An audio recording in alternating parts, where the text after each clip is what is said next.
Hello friends, आपल्या सर्वांची आवडती मालिका तू ही रे माझा मितवा या मालिकेच्या आजच्या गुरुवार 12 फेब्रुवारीच्या एपिसोडमध्ये एक खूप भारी ट्विस्ट आलाय. आजचा एपिसोड एक नंबर होता.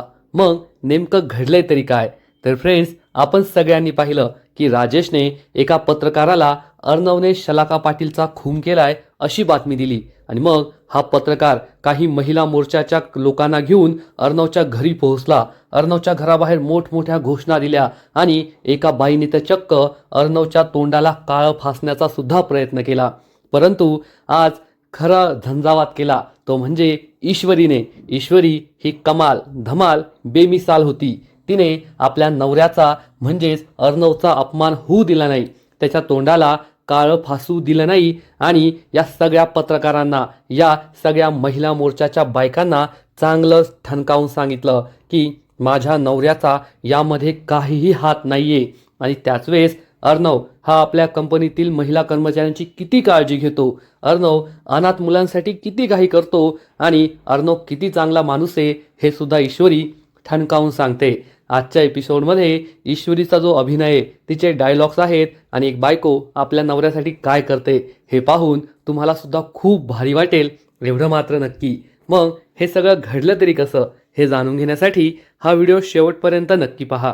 फ्रेंड्स, आजच्या एपिसोडच्या सुरुवातीलाच अर्णवच्या बंगल्याबाहेर पत्रकारांची मोठी फौज आणि महिला मोर्चाचे कर्मचारी येतात आणि अर्णवच्या बंगल्यावर धावाच बोलतात. अर्णव राजेश शिर्के हाय हाय, अर्णव राजेश शिर्केला अटक करा, अर्णव राजेश शिर्के बाहेर या, अशा घोषणा ते देत असतात. आणि त्यांचा हा आरडाओरडा ऐकून मामा, मामी, आजी, आकाश हे सगळे घराबाहेर येतात आणि हे सगळं पाहून त्यांना जबर धक्काच बसतो. हे सगळे महिला मोर्चाची लोक जोरजोरात अर्णव विरुद्ध घोषणा देत असतात. अर्णवला अटक करा, अर्णवला बाहेर बोलवा, त्याला आम्ही सोडणार नाही, त्याने शलाकाचा खून केलाय. मामा खूप घाबरतो आणि अर्णवला कॉल करतो. इकडे अर्णव आणि ईश्वरी हे घरी यायलाच निघालेले असतात. तेवढ्यात मामा त्याला कॉल करतो, परंतु घोषणांचा आवाज खूप जास्त असल्यामुळे मामा हा कसाबसा अर्णवला सांगतो, अर्णव लवकर घरी ये, येथे अनेक पत्रकार आले आहेत, महिला मोर्चाच्या महिला आल्या आहेत, तुझ्या विरुद्ध घोषणा देत आहे, आत्ताच्या आत्ता घरी ये. अर्णवला मोठा धक्काच बसतो. अर्णव विचारतो, मामा तू हे काय बोलतोय? कोणता मीडिया, कोणते महिला मोर्चाची लोक, ती कशाला आली आहेत?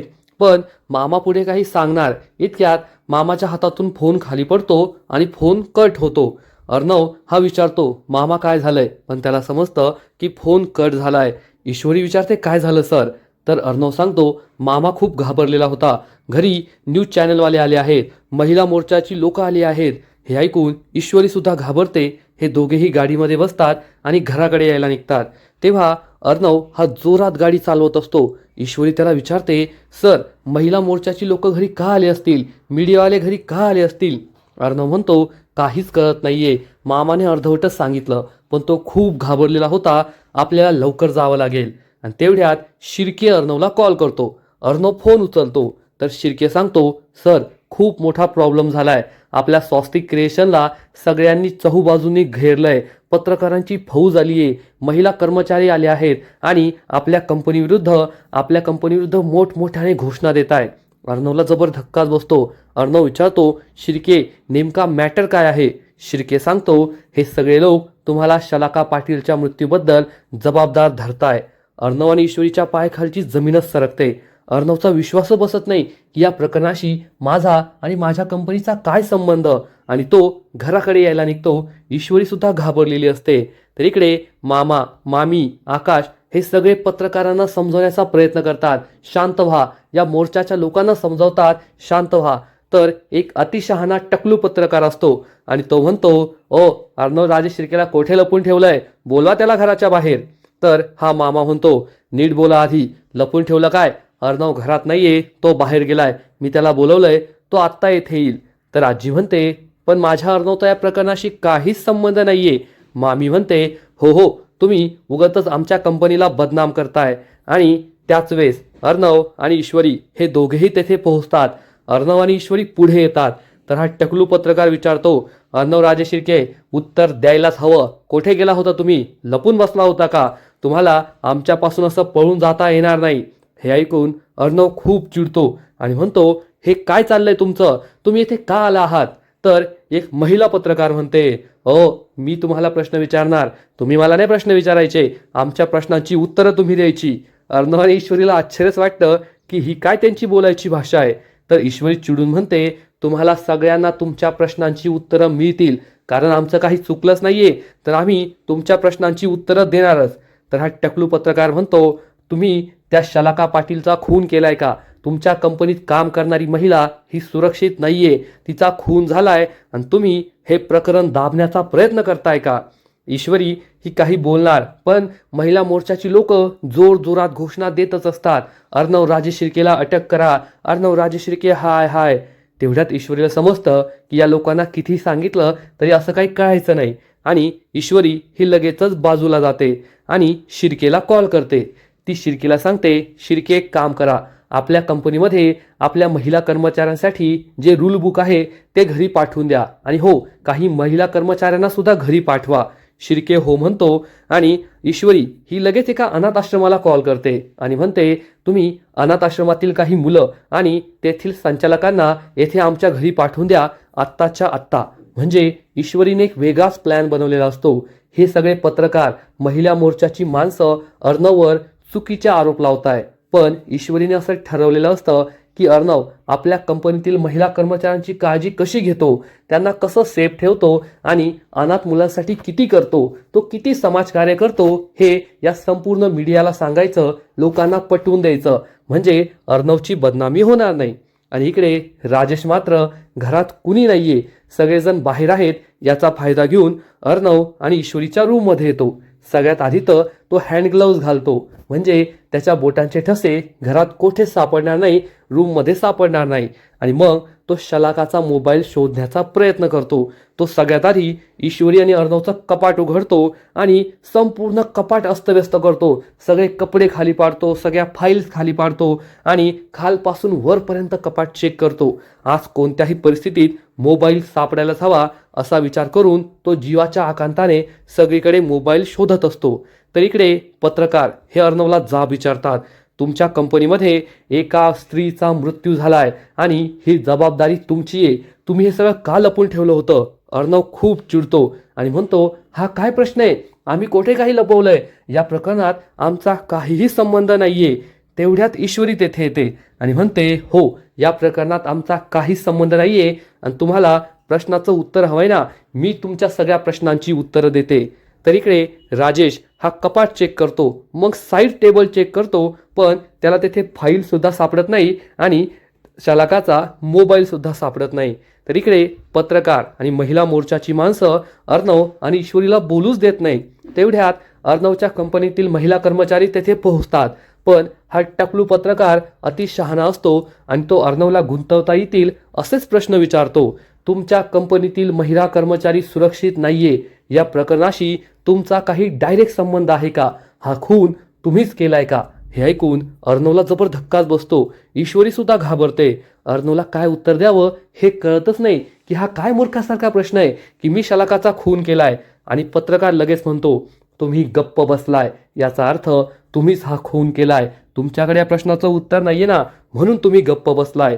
अर्णवला खूप राग येतो आणि महिला मोर्चाचे कर्मचारी जोरजोरात अर्णव विरुद्ध घोषणा देऊ लागतात, अर्णव राजे शिर्के हाय हाय, अर्णव राजे शिर्केला अटक करा. तर इकडे राजेश हा ईश्वरी आणि अर्णवचा संपूर्ण बेड इकडचा तिकडे करून टाकतो. बेडवरील बेडशीट, गादी तो काहीच सोडत नाही. अर्णव आणि ईश्वरीने नक्कीच मोबाईल लपवून ठेवलेला असेल असं म्हणून तो सगळी रूम अस्तव्यस्त करतो, पण त्याला काहीच सापडत नाही. राजेश विचार करतो, मोबाईल कोठेच नाहीये, यांनी कोठे लपून ठेवला असेल. तेवढ्यात त्याला रूमची मागची बाजू दिसते आणि तो तेथे जातो. तेथे सगळ्या ड्रॉवरमध्ये चेक करतो, सगळ्या शेल्फमध्ये चेक करतो, पण त्याला कोठेच काही सापडत नाही. राजेश खूप टेन्शनमध्ये येतो आणि विचार करतो, मला तो मोबाईल कोणत्याही परिस्थितीत सापडायला हवा. जर मोबाईल नाही सापडला ना, तर यावेळेस हे प्रकरण मला चांगलंच भोवेल, आता सगळंच संपेल. असा विचार करून राजेशला मोबाईल नाही सापडला म्हणून तो रूम बाहेर पडतो. तर इकडे महिला मोर्चाचा एक माणूस जोरात ओरडतो, अरे यांचं काय ऐकून घेताय, यांनी तर त्या बाईचा जीव घेतलाय, हे तर खोटंच बोलणार, या अर्णव राजे शिर्केचं तोंड काळं करा. सगळ्यांना जबर धक्काच बसतो आणि एका बाईने आधीच हाताला काळं लावून आणलेलं असतं आणि ती अर्णवच्या दिशेने पुढे पुढे येऊ लागते. अर्णव, ईश्वरी, मामा, मामी, आकाश, आजी या सगळ्यांना जबर धक्काच बसतो आणि ही बाई पुढे पुढे येत असते. अर्णव सुद्धा चांगलाच घाबरतो, पण घरातील कुणीही अर्णवला वाचवायचा प्रयत्न करत नाही. सगळे फक्त जागेवर आ वासून उभे असतात. पण शेवटी अर्णवची बायको ईश्वरी ही त्याला वाचवण्यासाठी पुढे येते. ही बाई अर्णवच्या तोंडाला काळं फासणार त्याच आधी ईश्वरी तिचा हात पकडते. त्यामुळे सगळ्यांनाच जबर धक्का बसतो. ही बाई ईश्वरीकडे मोठे मोठे डोळे करून पाहू लागते, पण ईश्वरी सुद्धा तिला आपल्या मोठ्या डोळ्यांनी घाबरवते आणि अर्णवच्या समोर येऊन उभी राहते. आणि या बाईचा हात जोरात झटकते आणि म्हणते, मी अर्णव राजे शिर्केची बायको ईश्वरी राजे शिर्के आणि माझ्या नवऱ्याच्या जवळ येण्याची हिंमत केली ना, तर हा हात मी जागेवर ठेवायची नाही. व्हा मागे. ही बाई चांगलीच घाबरते, नजर झुकवते आणि मागे निघून जाते. तेवढ्यात अर्णवच्या ऑफिसमधील एक महिला कर्मचारी म्हणते, हो अर्णव सर आमची मोठ्या भावासारखी काळजी घेतात. आणि ईश्वरी या सगळ्या पत्रकारांना ठणकावून सांगते, तुम्ही अर्णव सरांविरुद्ध सगळे चुकीचे आरोप लावताय, अर्धवट माहिती घेऊन आला आहात आणि त्यांच्या विरुद्ध घोषणा देताय, त्यांच्यावर खुनासारखे घाणेरडे आरोप लावताय. तुम्हाला सगळ्यांना लाज नाही का वाटत? तर हा पत्रकार म्हणतो, तुमच्या ऑफिसमधील एक महिला कर्मचारीचा खून झालाय, ही गोष्ट तुम्हाला छोटी वाटते का? तर ईश्वरी उत्तर देते, नाही ही गोष्ट छोटी आहे असं मी कधीही नाही म्हटलंय, पण आम्हाला याबद्दल माहितीच नव्हती. 2 दिवसांपूर्वी आम्हाला सुद्धा ही गोष्ट कळाली तेव्हा आम्ही सुद्धा हादरून गेलो होतो. आणि तुम्हाला सगळी माहिती हवी ना, तर मी तुम्हाला ती माहिती देते. शलाका पाटील ही माझी चांगली मैत्रीण होती. शलाका पाटीलला मीच आमच्या कंपनीत जॉब मिळवून दिला होता. शलाका पाटीलचा नवरा तिचं घरदार, तिचं सोनं नाणं सगळं विकून हा शहरात पळून आला होता आणि त्याला शोधण्यासाठीच शलाका शहरात आली होती. तिला राहायला घर नव्हतं, नोकरी नव्हती, ते सगळं मी तिला मिळवून दिलं होतं. आणि एक दिवस अचानक मला तिचा मेसेज आला की माझ्या नवऱ्याशी भांडण मिटलंय, मी गावी जातीये. आणि त्यानंतर तिचा फोन स्विच ऑफ झाला. मला वाटलं ती तिच्या नवऱ्याबरोबर गावी सुखात असेल, म्हणून मीही पुढे चौकशी केली नाही आणि अर्णव सरांनी कंपनीने सुद्धा पुढे चौकशी केली नाही. यात आमचा काही दोष नाहीये. 2 दिवसांपूर्वी जेव्हा आम्हाला बातमी समजली, पोलिसांनी आमच्याशी संपर्क साधला, तेव्हा आम्ही पोलिसांना सुद्धा शक्य तेवढी मदत केली. मी तुम्हाला जे सांगतेय ते सगळं मी पोलिसांना सांगितलंय. तेव्हा हा टकलू पत्रकार म्हणतो, तुम्ही त्यांची बायको आहात म्हणून त्यांची बाजू घेताय का? आणि कंपनीत काय चाललंय हे तुम्हाला काय माहीत? तर ईश्वरी सांगते, मी त्यांची बायको होण्याआधी त्यांची PA म्हणून त्यांच्या कंपनीत त्यांच्या ऑफिसमध्ये जॉब केलाय. आणि तुम्हाला काय माहिती आहे अर्णव सर आपल्या महिला कर्मचाऱ्यांसाठी काय काय करतात? असं म्हणून ईश्वरी ही स्वस्तिक फॅशनमध्ये महिला कर्मचाऱ्यांसाठी जी रूल बुक आहे ती रूल बुक या पत्रकाराच्या हातात देते. पत्रकार विचारतो, हे काय? तर ईश्वरी सांगते, अर्णव सर आपल्या महिला कर्मचाऱ्यांसाठी काय काय करतात ना, त्याचं हे प्रूफ आहे. आणि तुम्हाला विश्वास नाही वाटणार, परंतु आमच्या स्वस्तिक क्रिएशनमध्ये महिला कर्मचारी या फक्त संध्याकाळी 6 वाजेपर्यंतच काम करतात. 6 वाजेनंतर त्यांना ऑफिसमध्ये थांबणं अलाउड नाहीये. आणि त्यानंतर सुद्धा आमच्या ऑफिसमधून महिला कर्मचाऱ्यांसाठी फ्री बस सर्व्हिस आहे. त्यांना फ्रीमध्ये स्वतःच्या घरापर्यंत सोडलं जातं. हे ऐकून पत्रकारांना आश्चर्यच वाटतं आणि ते विचारतात, फ्री बस सर्व्हिस? ईश्वरी म्हणते, हो फ्री बस सर्व्हिस. आणि अर्णव सरांच्या कंपनीमध्ये ज्या महिला कर्मचारी आई बनतात त्यांना आई बनल्यानंतर पुढील 1 वर्षासाठी भर पगारी सुट्टी मिळते. दुसऱ्या कोणत्या कंपनीत ही सुविधा आहे का? सगळ्या बायका नाही म्हणून सांगतात. पत्रकारांची सुद्धा बोलती बंद होते. ईश्वरी म्हणते, आणि मासिक पाळीच्या वेळेस सुद्धा पहिले 3 दिवस सर्व महिला कर्मचाऱ्यांना भर पगारी सुट्टी असते. त्यांची पगार कपात केली जात नाही. अर्णव सर कंपनीतील प्रत्येक महिला कर्मचाऱ्याची कुटुंब प्रमुख म्हणून जबाबदारी घेतात, काळजी घेतात. त्यांच्याबरोबर कोणताही अन्याय होणार नाही, कोणतीही चुकीची गोष्ट घडणार नाही याची काळजी घेतली जाते. आणि तुम्ही शलाका पाटील बद्दल बोलताय ना, ऑफिस सोडून प्रत्येकाचं एक पर्सनल आयुष्य सुद्धा असतं. त्या आयुष्यात काही घडलं असेल म्हणून तिचा खून झाला असेल. तर हा टकलू पत्रकार म्हणतो, शलाका पाटील ही एकटीच राहायची, ऑफिस म्हणजेच तिचं विश्व होतं, तिला पर्सनल आयुष्य नव्हतंच. तर लगेचच बाकीच्या कर्मचारी पुढे येतात आणि म्हणतात, अर्णव सर खूप चांगले आहेत आणि त्यांचा या प्रकरणाशी काहीच संबंध नाहीये. एक मुलगी सांगते, हो मी मागील 5 वर्षांपासून या कंपनीत काम करते. मला तर या कंपनीमध्ये कधीच अनसेफ वाटलं नाही. माझ्या सुरक्षिततेतला काही धोका आहे असं कधीच वाटलं नाही.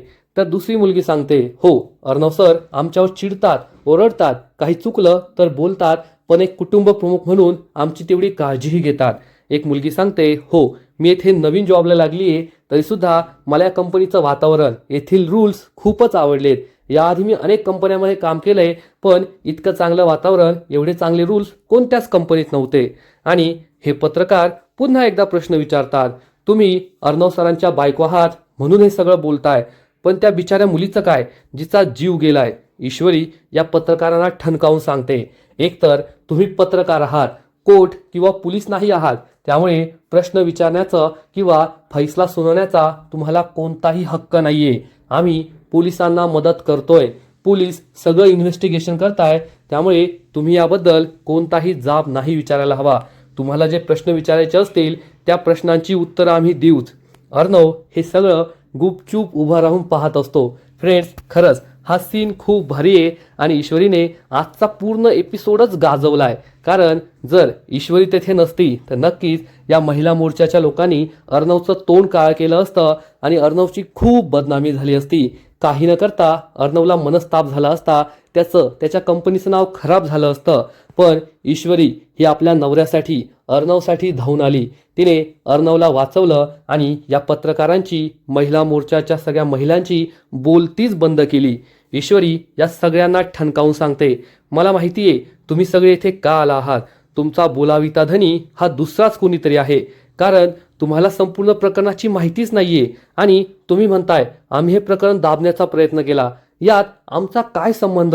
एखादी महिला कर्मचारी अचानक गायब होते, आम्ही जास्तीत जास्त तिच्यासाठी एखादी पोलीस कंप्लेंट करू शकतो. मग ती कशी गायब झाली किंवा तिला गायब आम्हीच केलं, या प्रकरणाशी आमचा काहीही संबंध नाहीये. ऑफिसमधील सगळ्या महिला कर्मचारी सुद्धा अर्णवची खूप स्तुती करतात. ऑफिसचे रूल्स आमच्यासाठी किती चांगले आहेत, आमच्याकडे स्पेशल रूल्स आहेत जे इतर कोणत्याही कंपनीत नाहीये. अर्णव सर आमची खूप काळजी घेतात, असं ते या सगळ्या पत्रकारांना ठणकावून सांगतात.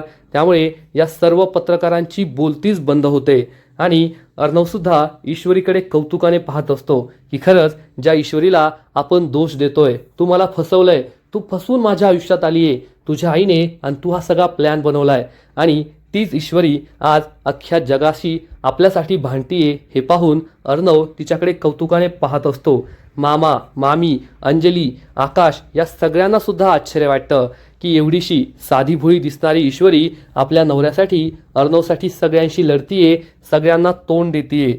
आणि खरंच ईश्वरीचा हा जो एपिसोड आहे तो एक नंबर आहे आणि तुम्हाला सुद्धा तो पाहायला खूप मजा येईल, एवढं मात्र नक्की. आणि आजचा एपिसोड येथेच संपतो. फ्रेंड्स, खरंच आजचा एपिसोड तर भारी होता, पण या मालिकेचा पुढील एपिसोड आणखीन भारी असणारे, आणखीन मोठा ट्विस्ट या मालिकेत येणारे. पुढील एपिसोडमध्ये आपण पाहू की हे पत्रकार पुन्हा एकदा अर्णव आणि ईश्वरीला प्रश्न विचारतील की अर्णव राजे शिर्के या ज्या महिला कर्मचारी आहेत ना, त्या तुमच्या कंपनीतच काम करतात, तुम्ही त्यांना धमकावलं असेल हे सगळं चांगलं चांगलं बोलण्यासाठी. त्यामुळे ईश्वरीला खूप राग येईल आणि त्याच वेळेस ईश्वरीने जे अनाथ आश्रमातील अनाथ मुलं आणि तेथील संचालकांना बोलवलेलं असेल ते तेथे पोहोचतील आणि मग ईश्वरी या संचालकांना बोलवायला सांगेल आणि ते या सगळ्या पत्रकारांना सांगतील की अर्णव सर आमच्या सगळ्यांची खूप काळजी घेतात. आमच्या अनाथाश्रमामध्ये जी मुलं आहेत त्यांचा संपूर्ण खर्च, त्यांचा जगण्याचा, शिक्षणाचा संपूर्ण खर्च अर्णव सर उचलतात. त्यांना काही आजारपण आलं तर अर्णव सर स्वतः त्यांची काळजी घेतात, पैशांची कधीही कमी पडू देत नाही. ईश्वरी या पत्रकारांना ठणकावून सांगेल, अर्णव सर हे स्वतः लहानपणी अनाथ झाले होते आणि तेव्हापासून ते अनाथांची सेवा करताय आणि ते कधीही असं करू शकत नाही, कोणाचा जीव घेऊ शकत नाही. तेव्हा ईश्वरी या पत्रकारांना जाब विचारेल. आहे का तुमच्याकडे अजून काही प्रश्न? तुम्हाला काही विचारायचं असेल तर विचारा. पण या पत्रकारांची बोलती बंद झालेली असेल, त्यांच्याकडे एकाही प्रश्नाचं उत्तर नसेल. तेव्हा ईश्वरी या सगळ्या पत्रकारांना ठणकावून सांगणार, मला माहिती आहे की तुमचा बोलाविता धनी दुसरा कोणीतरी आहे. तुम्हाला ही बातमी कुणी दिली आणि कुणी या सगळ्या महिला मोर्चाच्या महिलांना बोलून आणायला लावलं, अर्णव सरांच्या तोंडाला काळं फासण्याचा प्रयत्न केला, हा सगळं कोणाचा तरी प्लॅन होता आणि तुम्ही त्याच्या सांगण्यावरून येथे आला होता, हे मला सगळं माहिती आहे. हे ऐकून हे सगळे पत्रकार मान शरमेने खाली घालतील. त्यांच्याकडे ईश्वरीच्या एकाही प्रश्नाचं उत्तर नसेल. तेव्हा ईश्वरी ही त्यांना ठणकावून सांगणार, पण आता मी शांत बसणार नाहीये.